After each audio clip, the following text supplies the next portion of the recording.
Hello guys, pansin ko lang, sunod-sunod ang trahedya dito sa ating bansa. Una, yung bagyong Opong na tumama sa Masbate or San Parte ng ating bansa. Pangalawa, lindol sa Cebu na marami ring buhay ang nawala dahil sa lindol. Pangatlo, yung kahapon lamang na lindol sa Davao City. Bakit kaya nagkakaganito tayo? O bakit kaya nagkakaganito sa bansa natin? Ito na nga ba ang sinasabi sa Biblia na Jesus is coming? O ito nga ba ay senyales na dapat tayo'y maniwala at magbalik loob sa mahal na Diyos? Dahil kung napapansin natin,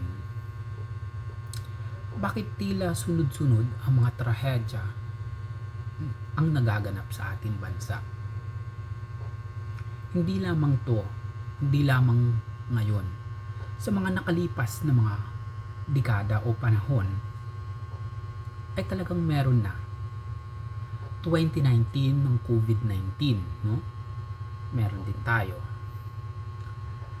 Yung mga panahon na maraming mga sakuna dito sa Pilipinas o sa ating bansa ay tila sunod-sunod ang mga trahedya.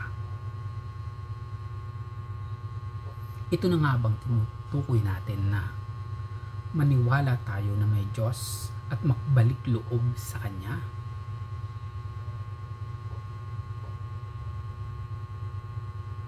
Or kailangan nating mag-isip or manumbalik ang pananampalataya natin sa Kanya? Dahil ang mga ganitong sitwasyon o ganito ay nagkakaroon tayo ng mga hurup-hurup o katang isip kung bakit nagkakaganito ang sitwasyon sa ating bansa. Ito na nga ba ang tinatawag nating rapture? Or marami pang mga dahilan kung bakit nagkakaganito ang ating bansa? Dahil nga ba nawawala na tayo ng faith or paniniwala sa Kanya? Diyan muna po. Bye-bye. Thank you.